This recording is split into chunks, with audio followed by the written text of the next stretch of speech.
Looking at our world from a theological perspective. This is the Theology Central Podcast, making theology central. Good afternoon, everyone. It is Saturday, June the 25th, 2022. It is currently 3:33 p.m. Central Time, and I'm coming to you live from Abilene, Texas. I have an important question for you.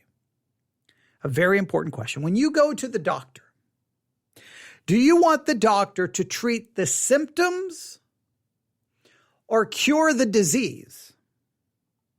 Do you want the doctor simply to treat the symptoms? Okay, you've got this symptom and this symptom and this symptom.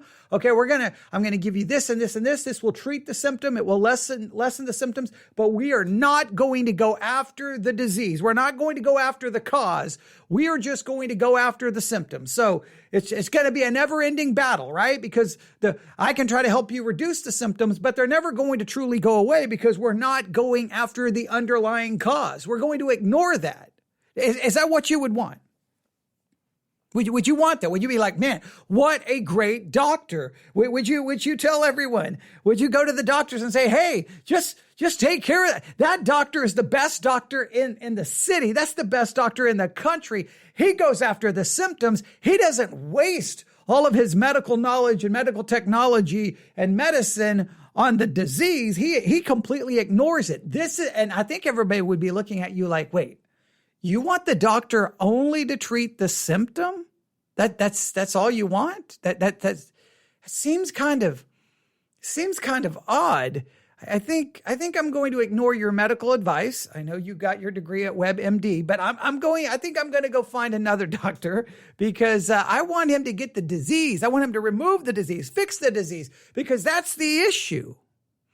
Now, I will make an argument that the church has been, especially in recent years, so focused on the symptom that I think we may have actually forgotten what the disease is. I think the church has put all of its focus, all of its attention on symptoms. And anytime we make any advance against the symptom, we're like, we are victorious. We are great. We've done it. We've done it. And I'm over in the corner kind of raising my hand going, guys, the disease is still there. Shh. You're so negative. Don't you see? We're taking care of the symptom, but the disease, the disease. I think so much. I think the church in so many areas, I mean, we could go through area after, I think dealing with certain sins, we go after the symptoms. Going after maybe relationship issues, we go after the symptoms. Going after church problems, we go after the symptoms. I think in many cases, we have forgotten what the actual disease is. Maybe you think I'm crazy. That's okay. That's okay. You wouldn't be the first person to say that. And I think sometimes people misunderstand me because they're over here talking about symptoms and I'm talking about the disease and they think that I'm missing the point. And I think, well, they're missing the point. They're like, I'm talking about the symptoms. And I'm like, yeah, but I'm talking about the disease. And we're not communicating correctly. Maybe it's a failure on my part to communicate clearly.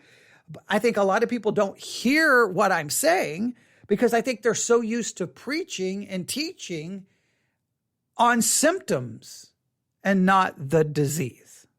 Now, some of you probably clearly know what I'm talking about. Others may not. But we're going to go back to June the 8th, 2022. I think this was, June the 8th is when this was first published, it appears. And it was published at the website Way of Life Literature. Don't agree with everything there, but I'm always reading so many different things.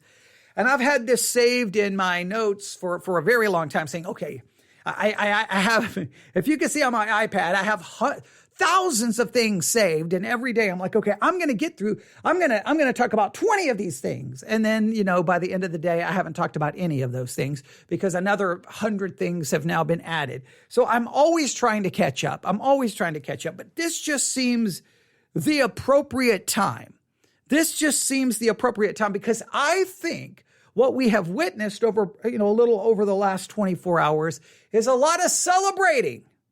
We're celebrating because we've defeated the symptom, but the disease is still there. Now, they don't use the word disease and symptoms in the article. They use this. This is the headline. You ready? Churches must address fundamentals, not symptoms. Fundamentals, not symptoms. Now, that to me seems two different categories. When I think of fundamentals, I think of something different. When I think of symptoms, I connect that with disease, right? Fundamentals, non-essentials, symptoms, disease. It just seems like a different category to me, or at least it appears to be a different category to me. So I would probably use the word churches must address the disease, not symptoms. They used it, churches must address fundamentals, not symptoms. I can be nitpicky. Look, if you listened to me yesterday, I confused $100,000 with $1 million. I called $1 million 100,000, and I think I ended up calling the 100,000 $1 million. I got all twisted and turned. So anyone can make a mistake. I'm not saying that this is a mistake. I'm just saying it just seems I would probably use disease and symptoms. So this just may be an editorial decision, but you can decide whatever you want there. All right. So are you ready? We're going to work through this. The goal is to finish it all, because then I can remove it from my stack of things to talk about. But I don't know. I never know. Sometimes I'll cover something thinking, man, that's going to spark so much conversation, and it's silent. And then I'll just do something, not thinking anything about it, and then boom, email after email after email. And I'm like, wait a minute. I never know. But I think this is important. I think sadly, I won't get a lot of emails on this, because I think the majority of people are going to disagree with this article and with me. I think so. But I just want you to at least consider this. I want you to at least think about it. Are you ready? So here we go. Headline: churches must address fundamentals, not symptoms. And now I was going to skip a lot of this and just go down to like middle of the article, but I'm just going to work through it. I may do a little bit of skipping, a little bit of paraphrasing, a little bit of summarizing, a little bit of changing words. But I because there's a part I really, really want to get to, but I will at least want you to kind of hear the argument, the authors, kind of the way they're presenting their argument and kind of their train of thought. All right, I hope that makes sense. Here we go. It begins this way. Black Lives Matter is a loose-knit coalition with the agenda of tearing down traditional America and replacing it with a socialist state that is a haven for moral perversion. Now, that's a very dogmatic assertion about Black Lives Matter. Now, remember, when we say Black Lives Matter, we're not talking about the concept that Black Lives Matter, because obviously their lives matter, right? Because they're human beings created in the image of God. This is referring to the organization, not the idea, not the concept of Black Lives Mattering, but the idea of the organization. And I think we always should draw a distinction between that. A lot of people who may have a BLM shirt or a Black Lives Matter anything, they're promoting the concept. They're not promoting necessarily the organization. I think a lot of people don't know anything about the organization. Just see Black Lives Matter and like, how can you be against that?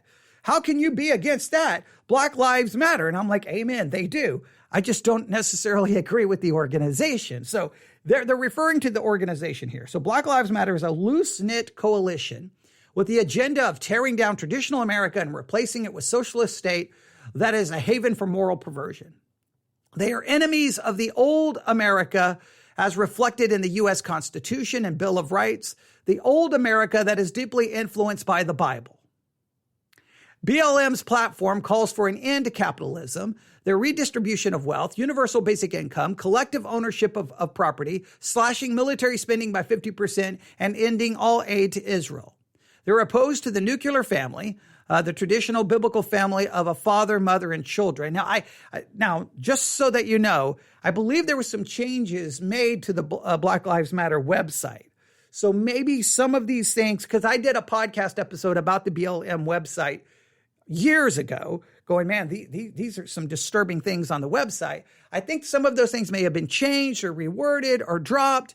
And you can say, well, they have ulterior motives. I'm just saying, you'd have to check out their website. I don't want to, the goal here is not to get into a discussion about it. I just want to make sure that we are at least,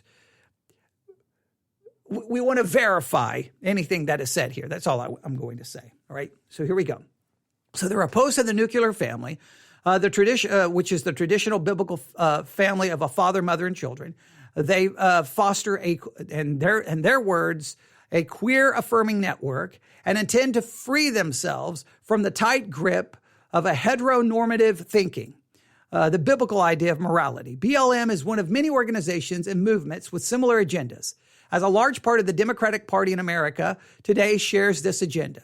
These people have proven that they will tell any lie, destroy anyone's reputation, commit any violence, break any law towards the fulfillment of their agenda. They only tear down, they never build up. They cannot point to a showcase nation or a community built upon the Marxist or leftist principles that has superior justice, equality, economic opportunity, and liberty to America's. All right. So clearly they're saying Black Lives Matter is bad. They have a horrible philosophy, horrible ideology, and they engage in horrible tactics. And they are wrong, they're bad, and they want to destroy America or the old America. All right. Now, a lot of people look at that and say, you're right. Black Lives Matter is bad. It is horrible. Its ideology, its agenda is wrong. Now, the question is, so what do we do? What do we do? Let's see where they go with this. Now, listen, here we go. This is the key paragraph. But these things are all those things he just wrote about Black Lives Matter. Everything he said about them.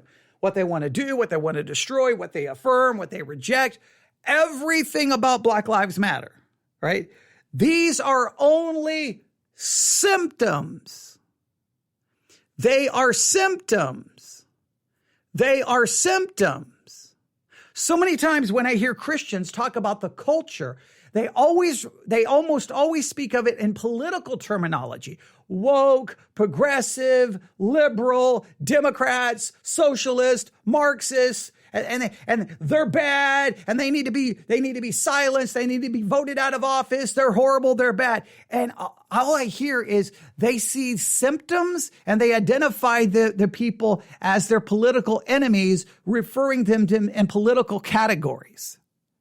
Yeah, I hear this all the time. You hear it in church. Sometimes you can have, some Christian men standing over to the side on a Sunday morning talking, and yeah, I saw on Fox News, and they'll start, and you like, okay, and I keep waiting. Where's the theology going to come in? Where's the Bible going to come in? Where's Christianity going to come in? And I don't hear theology, Bible, or Christianity. And you know what I hear them talking about? Symptom after symptom after symptom. Now, listen to what they say. But these things are only symptoms, and God's people should be wiser than to target symptoms. We should be wiser than to target symptoms. We should know better that targeting the symptom will never cure the disease. We should know that. But for some weird reason, we seem to be oblivious to that in 2022. I don't know why. I don't know what happened. Now, this is what the author goes on to say. Let the conservative right fight the left. Rush Limbaugh, I mean, he's not with us anymore, but his program is still there. Rush Limbaugh, Sean Hannity, let's see, Ben Shapiro, they've got Michael Savage, Dennis Prager, Ann Coulter, I think that's supposed to be Ann Coulter, Matt Drudge, Steve Bannon, Mark Levine, Laura Ingraham, Tucker Carlson, Breitbart, Real Clear Politics, American Spectator, Blaze, Fox News, The National Review, The Daily Beast, Human Events, Newsmax, Town Hall, etc. America has a lively conservative voice that does not exist in most other places, and we're thankful for it. You can be thankful for it. There they are. There's the conservative. They can fight the left. Now, they're going to fight symptoms. They're going to fight it from a political standpoint. They're going to argue. They're going to fight. They're going to call names. Many cases don't even come close to acting in a godly, biblical manner. Their speech, their focus, their philosophy, their ideology, so much of what they do, it is not biblical. It is not godly. But for many Christians, what they see is, look. They're fighting the same symptoms I don't like. I hate those symptoms. They hate those symptoms. And the next thing we know, not only are we almost wanting to join with them, We almost want to become, hey, we'll join you and we'll support you. And we start acting and talking about the issues like they do, like a Sean Hannity or a Glenn Beck or a Mark Levin or a Michael Savage or a Prager or Newsmax or Fox News or Tucker Carlson or whatever. We start sounding like that. We start thinking like that. And in a sense, they co-opt biblical Christianity, and we throw out biblical Christianity, and now we're running around fighting symptoms in a fleshly way. And the church seems to be oblivious to what we have done. We've basically said, okay, here's I'm holding a bottle of water, right? Let's say this bottle, it contains the disease. It contains the disease. It's right here in front of us. And we look at it like, get that away from me. Get that away from me. I don't care about that. Symptoms. Where are the symptoms? Okay. Now, how do we fight it? How do we talk about it? Okay. I'll watch Tucker Carlson at 7 p.m. on Fox News. Oh, that's how I talk about it. I'll listen to Glenn Beck. That's how I talk about it. I'll listen to Sean Hannity. That's how I talk. So we talk and think, and we focus on the symptoms, and we act like them. We should be wiser than that. We should be smarter than that. They go on to say, now listen, I want you to listen carefully to this paragraph. But God has told us what this age is all about and what his people are to be doing. It is the church age is what that many would call this. Now, I know you can get into a whole argument about dispensationalism, and we don't call this the church age. But at this time, or whatever you want to call it, we know what we're supposed to be doing. It is Christ's Great Commission. God is calling out a people for his name from among the Gentiles. Acts chapter 15, verse 14. God is calling out a people from amongst the Gentiles to be saved, to follow him, to become his disciples. That's what's happening right now. That will bring glory to him through all ages, Ephesians 3:21. The calling out is by means of global gospel preaching as Christ commanded. Matthew 28:18 through 20, Mark 16:15, Luke 24:46 through 48, and Acts 1:8. That's what we're to do. That's what's supposed to be. We're supposed to be involved in preaching the gospel. And I always break the Great Commission. We have 3 things we're supposed to be doing. I'll say we have 4 things, because I think if you take the Great Commission and then what we're told in Ephesians, I think there's 4 things the church is supposed to be doing. Are you ready? Evangelism. That's going. That's not happening in the church. That happens outside the church. You go. You proclaim. You teach, right? Then baptism, bringing them into the church. And then third, teaching them to obey. There's discipleship. So those are 3 things the church is supposed to be doing. And the 4th is we're supposed to be equipping saints to do that work. Christians come to church to be equipped so that they can go do the Great Commission. All right? And they'll be ready to disciple. So we're evangelizing, baptizing, discipling, and being equipped. But somehow we've lost track on that. No, we got to fight the symptoms of the culture war. Here we go. They go on to say in the article, we also know from God's word that the hour is late. On every hand, we see the day approaching.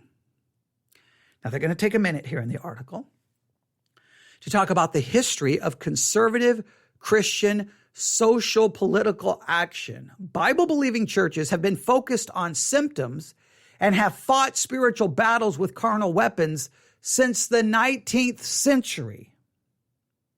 Now, they go back to the 19th century where they believe everything started, the church. Now, I think you could go further back. Obviously, you can look at the merging of church and state throughout church history. And remember, well, if you've ever, I constantly teach church history, but anytime I teach church history, I always say, class, what happens when you merge church and state together? People die. It's what always happens. People start dying. That's what happens, okay? But that's a whole different. So I think you could argue that for 2,000 years, there's been this constant struggle of basically kind of a social political action where the church attempts to, enforce Christianity upon people. And we've seen this in so many different settings and situations. But they go back to the 19th century. And they start with Charles Finney. Charles Finney, 1792 to 1875. And he says Charles Finney had a major role in turning the churches from the Great Commission to social reform. Now, I will say this. Anything that Charles Finney preached, anything Charles Finney touched was heretical, ungodly, and unbiblical. And you should at least approach everything he said and did with great caution. Even if you don't take a stance as strong as I do about the theology and the methods of Finney, even if you think, oh, no, he was wonderful, he was great, I still think at least take a moment and step back and approach with great caution. But here's something that they say that he did, that he turned the church from the Great Commission to social reform. And many churches today are committed more to social reform, and they want to reform society, not through the gospel, but through political victory, by the court system, by laws, by bills. They want to reform society. But there's all kind of problems. If you keep hearing, whenever I start thinking, I pick up a pencil. So I'm sorry. And then I put it down. So yeah. All right. So here we go. All right. In the 19th century, the evangelical movement became increasingly identified with political causes, from the abolition of slavery and child labor legislation to women's rights and the prohibition of alcohol. And a desperate effort at regaining this institutional power and the glory of Christian America, a vision that is always powerful in the imagination. But after the disintegration of Puritan New England, it was elusive. In other words, there's always been this powerful vision of a quote unquote Christian America. It's a vision. It's an ideal. It's a concept that many Christians long for. And they just, I want this to be a Christian America. But the key is they want it to become a Christian America, not by, they want a fraudulent Christian America. I know they're going to get mad for me saying this. They want a fake Christian America. They want a Christian America that's put in place by political force, by law, by courts. You don't become a Christian America through those fleshly means. To become a Christian America, every individual, put it this way, individual Americans have to hear the gospel, believe the gospel, trust in Christ, and be discipled. Then they start living out Christian morality in their life. See, if you go after the symptoms, look at America. It's corrupt. It's polluted. This is ungodly. We've got to fix it. Okay. But this whole preaching and waiting for salvation, we need to make it a Christian America now. How do we do it? Politics. How do we do it? Law. How do we do it? The court system. How do we do it? Boycott, censorship, whatever we have to do. But you don't make anyone a Christian America. It's fraudulent. It's fig leaves. It's fig leaves. You put fig leaves on, but underneath, you got no clothes on. You're a naked sinner without with a practical righteousness that will not appease a holy God.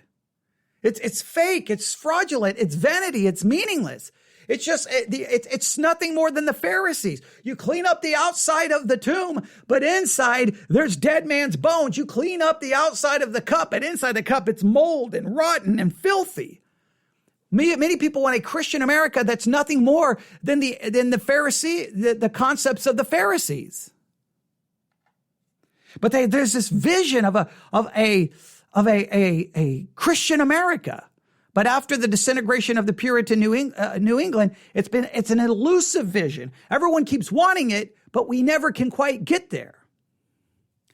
The turn of the century Protestant establishment launched moral campaigns to Americanize immigrants, enforce moral instruction and character education. Evangelists pitched their American gospel in terms of its practical usefulness to the individual and the nation. And that comes from Michael Horton from The Disturbing Legacy of Charles Finney at monergism.com. All right. The Disturbing Legacy of Charles Finney. You may want to find a copy of that, The Disturbing Legacy of Charles Finney by Michael Horton, because I believe the legacy of Charles Finney is beyond disturbing. I think it was detrimental to the future of evangelicalism, and I believe it was a cancer, and we're still feeling the impacts of Charles Finney's ideas, theology, and philosophy, even in the church today, 2022. So we're going to have to do maybe some more. I've done plenty of teaching on Finney, but we may have to do some more. Now, this program continued to gain steam in the days of Billy Sunday in the early 20th century.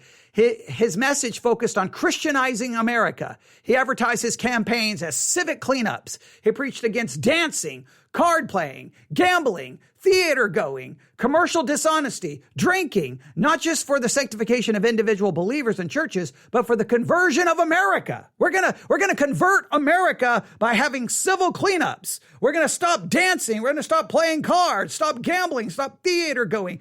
We're gonna stop all of this. We're gonna make America Christian again. Now, I grew up in West Texas in the 80s. I've talked about it. There were towns here in this area in the 1980s that they had prohibition against dancing. You seen the movie Footloose? Yeah. That was inspired by, I think the director or one of the writers was somewhere in Texas and found out that you couldn't dance in that town. He's like, wait, what? Yeah. Hey, we're going to Christianize this town. Young people, you can't dance. You can't play cards, can't go to the theater. We Christianized you. Well, if you watch the movie Footloose, it didn't work, did it? Well, it didn't work in real life either. Because you're going after a symptom, not the disease. Christians have been completely hijacked in this manner. So Billy Sunday came along. I believe Billy Sunday, did he have a church in Iowa or did he preach in Iowa? I have been to the church where I believe he preached. I don't know if it was his church. I have to go back to my history of Billy Sunday, but I know it was in a church in Iowa where he preached at one point. Let's see here. Billy Sunday's preaching, and campaign was a major force in the passage of the 18th Amendment in 1919, prohibiting the manufacture, transportation, and the sale of intoxicating liquor. He invited his hearers to become better Americans and to make America a better country. He said, and I quote, "Do you want God's blessing on you, your home, your church, your nation, on New York? If you do, raise your hands. How many of you men and women will jump to your feet and come down and say, Billy, here's my hand for God, for home, for my native land, to live and conquer for Christ? Come on down and take my hand against booze, for Jesus Christ, for your flag." This is from the book Era of the Evangelist, Christianity.com, April 28th, 2010. William McLaughlin, Modern Revivalism, page 434. But please note, hey, we're going to Christianize America for your country. How we're going to stop the sale of alcohol. That'll fix it. That'll fix it. I saw yesterday, after Roe v. Wade was overturned, I saw a number of them. All right, now the next thing you need to do, get rid of pornography. The next thing you need to do, get rid of this. And I'm like, what in the world is happening? What? Okay, Roe v. Wade, now get rid of porn. Get rid of rated R movies. Get rid of this, get rid of that, get rid of this, get rid of that. See, we get a little taste of victory. Now we're going to be on to every symptom. And we didn't overcome it. We want political victory, and we want to force America to be a Christian nation without Christ. Many Christians want America to be a Christian nation based on a morality that they're forced to keep, not a Christ that they have in their hearts. Yeah, I know this is going to be a really popular message today. That's okay. Here we go. This program of social reform towards the Christianization of America has continued among fundamentalists. It received great impulse with the founding of the American Council of Christian Churches in 1941 by Carl McIntyre. Participants included T.T. Shields in Canada, the General Association of Regular Baptist Churches led by Robert Ketchum, Bible Presbyterian Churches, the Independent Fundamental Churches of America, the Associated Gospel Churches, and the World Baptist Fellowship. The ACCC was supported by Bob Jones Sr., Francis Schaeffer, Jerry Falwell, Tim LaHaye, and a great many other fundamentalist leaders, both non-denominational and Baptist. And this is the idea, was to these concepts of Christianizing America. And again, the Christianizing of America wasn't through proclamation of the gospel. It was through imposing Christian morality. If you get an entire nation to accept Christian morality, they're not Christian. They're moral. Morality and Christianity are two different things. The Pharisees were moral. They weren't Christian. Muslims can be moral. They're not Christian. Mormons can be moral. They're not Christians. Christianity is faith in the finished work of Jesus Christ, and you have been given his imputed righteousness has been accredited to your account. His righteousness has been accredited to your account, to say it the correct way. His righteousness has been imputed to you. You're a Christian by trusting in the finished work of Jesus Christ. But we associate Christianity with morality. Christianity becomes nothing more than a morality system. It's moralism, not Christianity. Not content to fight against the theological liberalism and heresies in churches and schools to preach the gospel and teach the Bible and disciple believers, McIntyre increasingly became fixated on political action pertaining to pro-Americanism and anti-communism. McIntyre determined that his calling was to lead a nation-building campaign to save America. See, this is going back a long time ago. This concept was here. We got to fight communism. We got to fight Marxism. We got to save America. We got to... If you want to save America, give them Christ. The cause seemed to be right. McIntyre's generation witnessed disturbing changes in American society and government. Beginning with President Franklin D. Roosevelt's New Deal, there was an ever-increasing move towards socialism. The power of the federal government had been increasing dramatically since the end of the Civil War in 1865.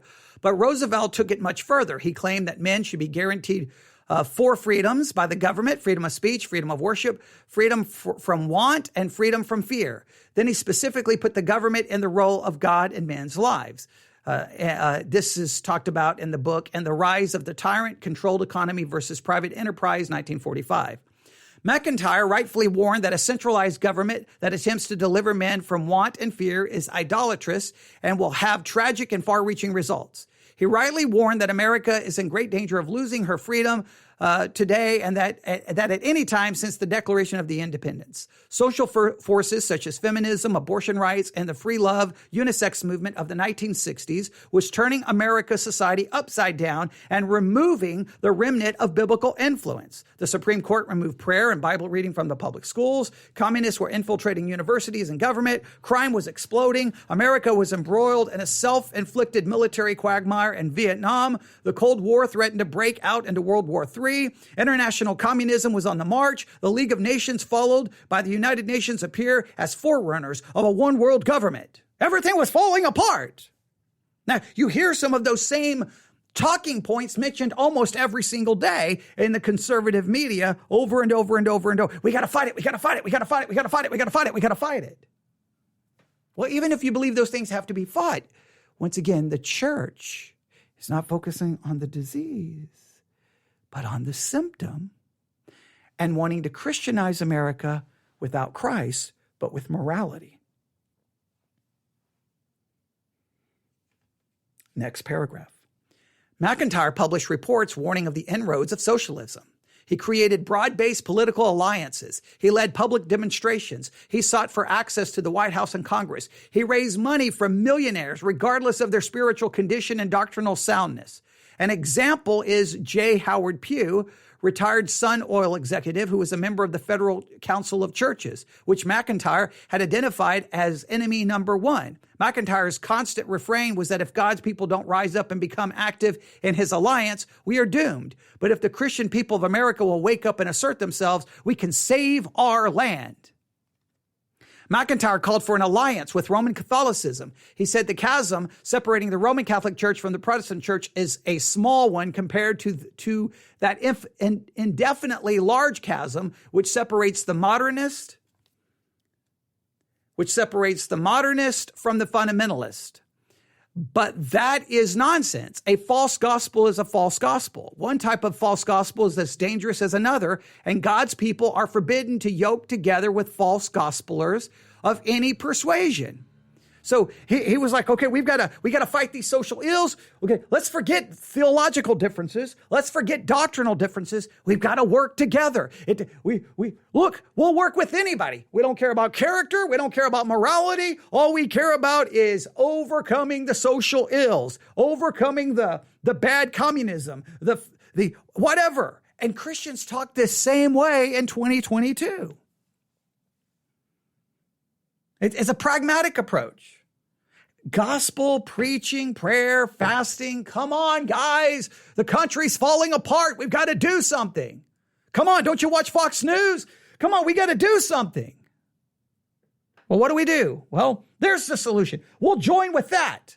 We'll prostitute the church out and we'll allow us to be used so that we get the political victory that we want.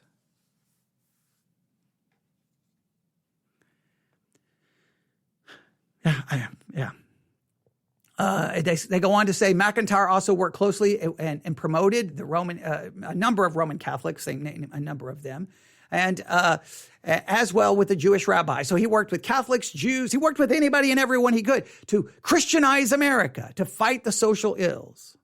Other influential Save American communist fighters who worked closely with McIntyre was Edgar Bundy, Church League of America, Billy James Hargis, a Church of Christ preacher turned communist fighter, founder of the Christian Crusade, Frederick Swartz, founder of the Christian Anti-Communism Crusade, and Robert Welch, Unitarian, founder of the John Birch Society.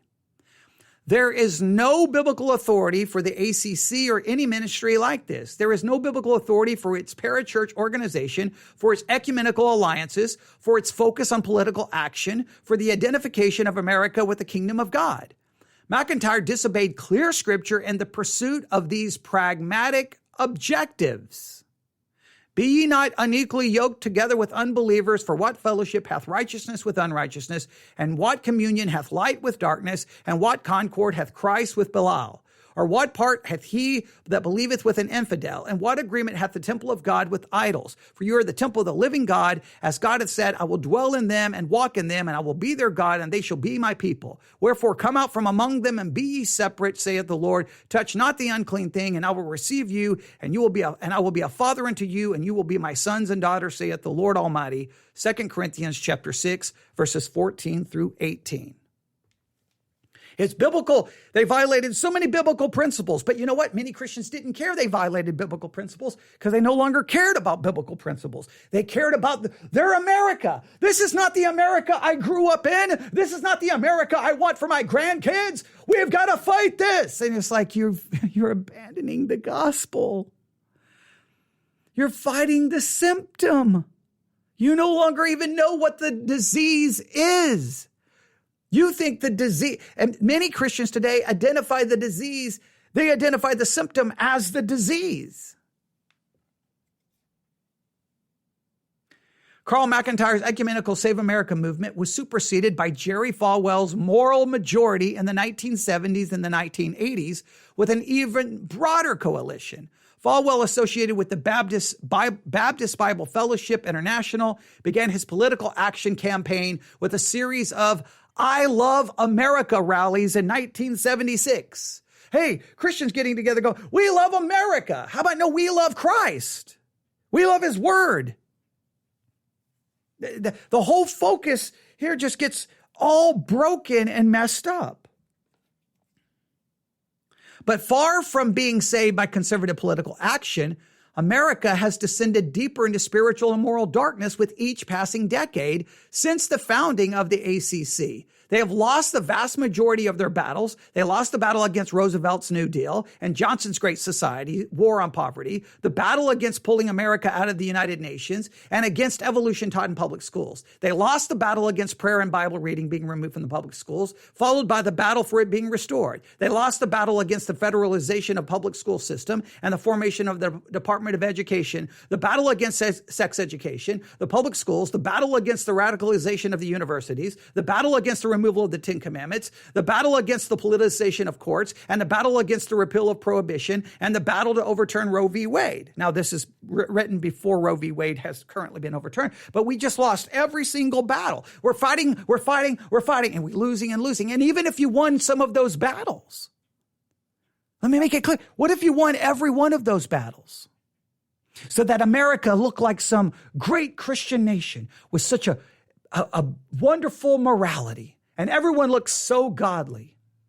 It means nothing if hearts have not been converted to the gospel of Jesus Christ. You're nothing more than whitewashed tombs. You're nothing more than clean cups on the outside.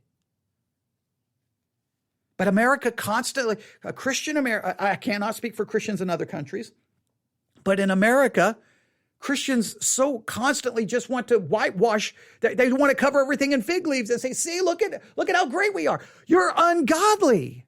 It's about the gospel. So the article wraps up this way. Stop focusing on symptoms and address root issues. The only solution for America's ills is to address the root problem. Cancer is not healed by addressing symptoms. You don't fix cancer by going after its symptoms. You have to go after the disease. You have to kill it. You have to cut it out of the body. You have to destroy it. The disease is what the church should be focused on. The root of America's ills is the condition of the nation's churches: unregeneracy, unqualified leaders, cowardly leaders, worldliness, carnality, lukewarmness, the priority of tradition over God's word, pragmatism, heresy, apostasy, worldly homes, worldly youth. That wretched condition has become the status quo in a vast number of fundamentalist Baptist Bible-believing churches. America doesn't fear God because their churches do not preach and live the fear of God. Now, I will say the issue has always been the spiritual condition of the church, first and foremost, and the church no longer preaching or focusing on gospel, but getting involved in culture wars, fighting them in the most fleshly, political way possible. So the church is no longer seen as the one who holds up the cross and preaches Christ and him crucified for the nations. No, what they see is the church is the one waving an American flag, holding with a Make America Great red hat on, with a gun in the other hand. That's what they see the church as, a Republican political party. That the church is now, in the eyes of many people, nothing more than a political organization. They don't hate us because we preach Christ. They hate us because we preach a political ideology.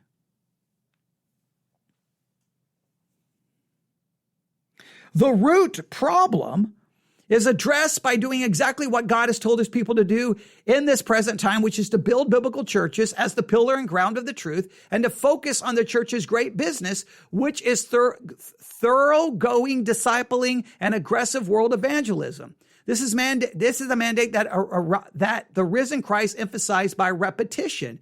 Matthew 28, 18 through 20, Mark 16, 15 through 16, Luke 24, 44 through 48, and Acts chapter 1, verse 8. And which we see the first Christians obeying in Acts and the epistles.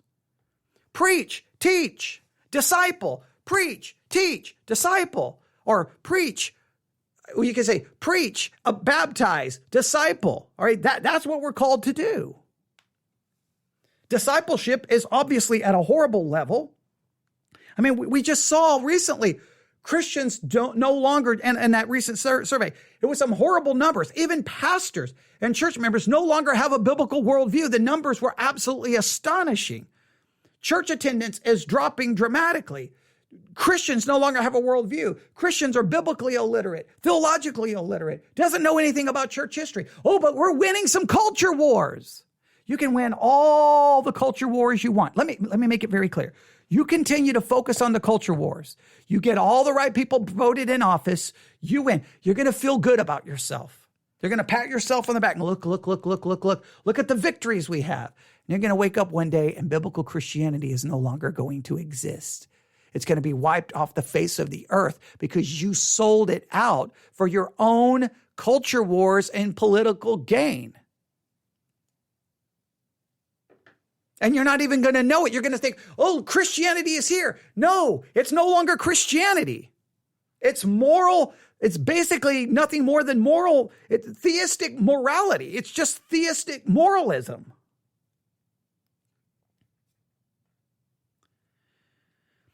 Where did the apostles in early church get heavy? Where did the apostles in early church get heavily into politics? They kept their attention on doing what Christ told them to do, and they turned the world upside down. They didn't turn the world upside down politically. They turned it upside down through the preaching of the gospel. And then we know when you move forward, when you get past the apostolic era, next thing you know, guess what? You start merging church and state. You start merging church and state. And guess what? Corruption, theological, just everything becomes a mess.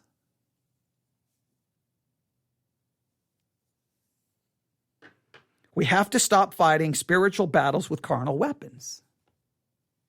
For though we walk in the flesh, we do not war after the flesh. For the weapons of our warfare are not carnal, but mighty through God to the pulling down of strongholds, casting down imaginations and every high thing that exalteth itself against the knowledge of God, and bringing into captivity every thought to the obedience of Christ. 2 Corinthians 10, 3-5. For we wrestle not against flesh and blood, but against principalities, against powers, against the rulers of the darkness of the world, against spiritual wickedness in high places. Wherefore take unto you the whole armor of God, that you may be able to withstand the evil day, and having done all to stand. Ephesians 6, 12-13. God's word plainly tells us that our warfare is not against flesh and blood. Conservative political action and conspiratorial hand-wringing don't defeat spiritual wickedness in high places. But we do have weapons against principalities and against powers, against the rulers of the darkness of this world. Consider some of the mighty weapons that God has given his people. We could talk about the New Testament church. We could talk, obviously, regeneration. We could talk about the Bible. We could talk about separated living and holiness. We could talk about zealous spiritual growth. We could talk about the gospel. We could talk about prayer, and we could talk about discipleship. That's what we have been given. Prayer, fasting, discipleship, spiritual growth, holiness, spiritual living. We're called to that. The Bible, regeneration, the church. Those are the things that we have, that we are to cling to, and we are to develop, and we are to grow in. That's what we are to do. That's to be our focus.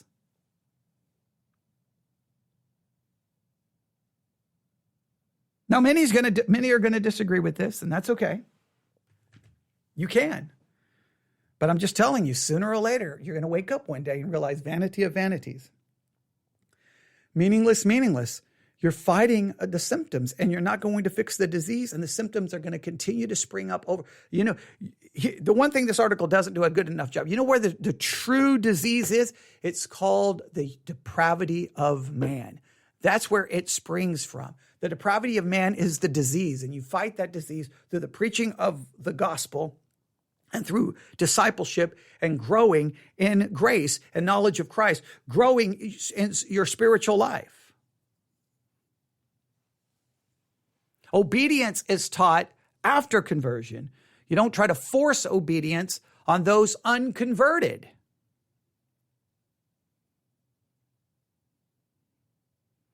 Christians don't want to. They don't want to focus on themselves, their spiritual condition. They don't want to do anything to improve their spiritual condition. They would rather do a million other things than read and study and learn. Churches have become social clubs. The Christianity is in a mess spiritually, but we're going to fight for Christian morality through political means, because we're going to try to Christianize everyone without the gospel, because we've lost the gospel and we've lost biblical theology, and we no longer even know what the disease is. So when we even get a victory, we walk around mocking, and we act completely ungodly. And the way we speak of our quote unquote political enemies, the way we act is ungodly. And we're more concerned about winning a political victory than praying for the people who are our political enemies that they may be converted and demonstrating love to them, even though we stand against maybe their viewpoint or their ideology. Because the church has become so ungodly and worldly and political. I'm going to stop right there.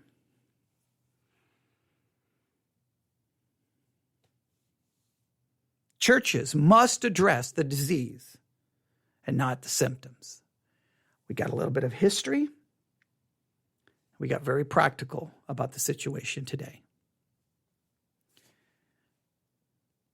You can contact me and tell me your disagreement at newsif@yahoo.com. Newsif@yahoo.com. That's newsif@yahoo.com. Newsif@yahoo.com. I'm going to check a couple of things because I got a comment, then the comment disappeared. I'm going to make sure that I'm not missing any comments here. Nope, I don't know. Most likely someone started listening and then they got distracted or they had to do something. And so when they stopped listening, their comment disappeared. Make sure there's no other comments anywhere else. Okay, I think we're good to go. All right. I know that that's going to be somewhat controversial, but it needed to be talked about today. So thank you for listening. If you have any comments, let me know. If you need any more information about the history I gave, let me know. newsif@yahoo.com. All right, everyone have a great, wonderful Saturday afternoon, Saturday evening. We don't know what tomorrow's going to look like at Victory Baptist Church because our sound system died. Hopefully, we're going to be able to live stream tomorrow. If for some reason we cannot live stream, then I will, whatever I teach at the church, I'll come back and teach again here from the Theology Central studio right here in Abilene, Texas. We'll come back here and I'll do my best to repeat everything that is talked about. That's the goal. But if everything's working, then we'll be live streaming starting at about 10:05 a.m. And then we'll go from 10:05 to 11, take a break about 11:15, 11:20, begin again, stop around 12:15, then start again around 6 p.m. And we'll probably do some live broadcast starting somewhere tomorrow, maybe around 3 in the afternoon. I usually try to do 2 live broadcasts before I even go back to church. We do about 6 to 7 hours of live broadcasting on a Sunday. So if you would like to hear all of our live broadcasts, look, the easiest way, just go to your app store of choice, Apple or Google, and just do a search for Church One. That's Church O-N-E, Church O-N-E. Once you download the app, do a search for Theology Central. Choose us as your broadcaster of choice, your church, even though we're not actually your church. I think that's what they call it. Or maybe they call it a favorite broadcast or whatever. Choose us, and then basically the Church One app becomes the Theology Central app. Check the notifications inside that app, make sure they're all on, and then you will get notified every time we go live and every time we add another message. New content is if you look at how our podcast is classified on all the podcast apps, we are classified as an hourly podcast. That means all the podcast apps, when they average it out, they perceive that we give new content every hour. And that's a pretty big accomplishment since this podcast is, one person. Okay. But we do close to 900 episodes a year. So that's a lot of live broadcast. So we think you should choose us as your live broadcaster simply because there's no one else who's going to come close to producing the amount of content that we do. So therefore, it would make more sense to choose us because there's always something new being added. That's the story. That's what I'm sticking with because, first, it's true, but I just think it makes sense, right? Be with the podcast that every time you turn around, like, oh, they're going live again. Oh, there's a new sermon. Oh, they're going live again. Oh, there's a new sermon. Oh, they're going live again. Oh, there's a new message. Look. And there you go. It makes it worthwhile, right? Makes it like every day is like Christmas. Now, sometimes when you see what's underneath the tree, you may go, oh, why is he talking about that? And man, he messed up. He doesn't even know what he's talking about. Yeah, sometimes that will happen, but I always do my best to correct it when it occurs. All right. newsif@yahoo.com. Everyone have a great day. I got a lot to do over the next few hours, so maybe I'll be back tonight around 10 or 11. If I am not, then I will be talking to you tomorrow. God bless.